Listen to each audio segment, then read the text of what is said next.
Welcome to this explainer where we're going to completely break down the rules of Scrabble Slam.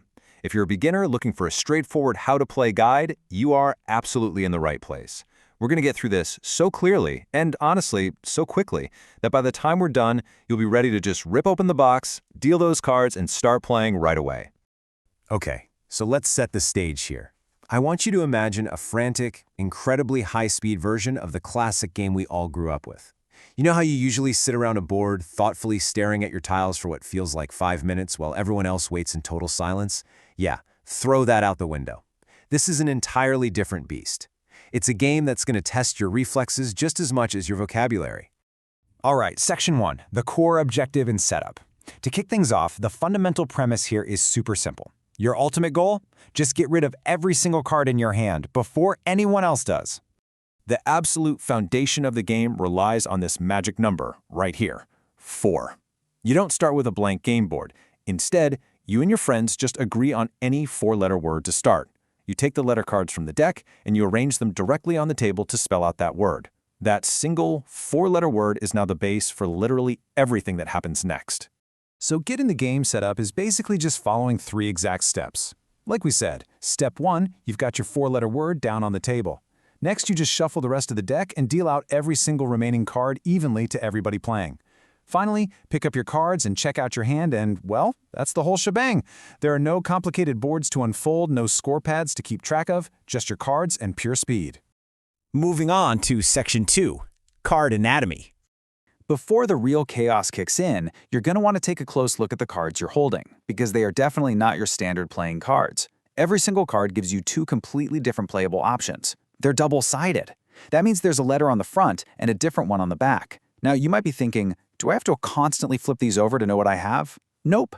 Check out the corners. Both letters are actually printed right there in the top corner. The top letter shows what's on the front, and the bottom letter shows what's hiding on the back. And the best part? You can play either side of that card at any time.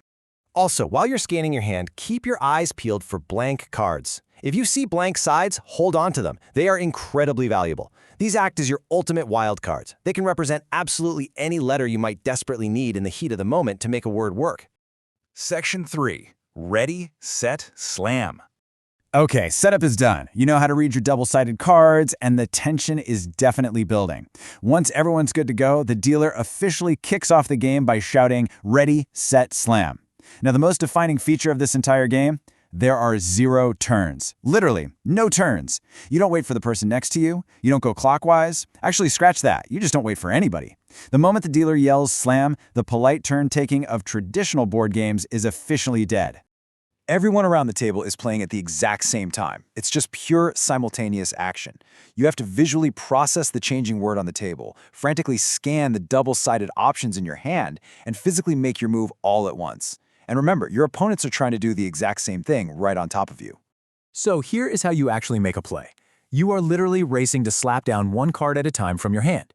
You place your card directly on top of any existing letter on the table to instantly change that current word into a brand new word. But here's the golden rule. You absolutely have to call out the new word you just created as you slam your card down. So say the word on the table is bake, right? If you slam down an M directly over the B, you have to confidently shout make. Now, you are totally allowed to repeat words as the game goes on, so make can easily turn back into bake and then back into make again a few seconds later. But there is a catch. You can't just place a letter on top of the exact same letter just to dump a card from your hand. For example, if there's an E at the end of the word, there's no way you can slam down another E right on top of it. Your card must physically change the letter in that specific slot.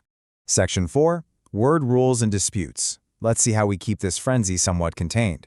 When you've got people playing at this kind of blistering speed, mistakes and, honestly, flat-out bluffs are 100% going to happen. So let's quickly cover what you can actually spell. You've got to stick to regular Scrabble-accepted words. That means anything on this strict exclusionary list is a no-go. You can't use proper names, you can't use geographical places, acronyms are totally out, and words in other languages, completely forbidden. Basically, if you can't play it in regular Scrabble, you sure can't slam it down here. But because the game moves so fast, players will inevitably panic. You'll see someone throw down a letter and shout something that sounds vaguely like English, usually just a panicked jumble of consonants. When that happens, it triggers the dispute mechanic. If someone plays a non-word or tries to sneak in one of those illegal words we just talked about, anyone else at the table has the right to loudly dispute it. When a word is challenged, you actually hit the pause button on the chaotic gameplay. Step 1, you dispute it and literally look it up in a dictionary to find the truth. Step 2, if the dictionary says it's a legal word, the play stands, and that card stays right there on the table. But Step 3, if the word is totally fake, the bluffing player gets penalized. They have to do the walk of shame and take that letter card right back into their hand. Once that's all settled, simultaneous play instantly resumes. Which brings us to Section 5, winning the game. Eventually, all the frantic slamming, the shouting, and the dictionary disputes will wind down, bringing us to the victory conditions. Like we said at the start, your ultimate goal is to be the very first person to perfectly empty your hand. If you dump your last card, play immediately stops, and you are the undisputed champion. However, sometimes the game just gets stuck. If literally no one can make another word with the cards they have left, play halts. In that specific scenario, everyone counts up their remaining cards, and the player holding the fewest cards takes the win. So, now that you completely understand the mechanics, how to read those double-sided cards, and the simultaneous strategy, the only thing left to do is shuffle up that deck and test your own reflexes. It's a fantastic game because it forces you to think dynamically and act physically all at the exact same time. So I'll leave you with this. When the table descends into total chaos and your friends are screaming out nonsense words, are you going to have the reflexes to slam down your final card first? Grab a deck, call your friends, and find out. Thanks for joining me on this explainer, and hey, happy slamming!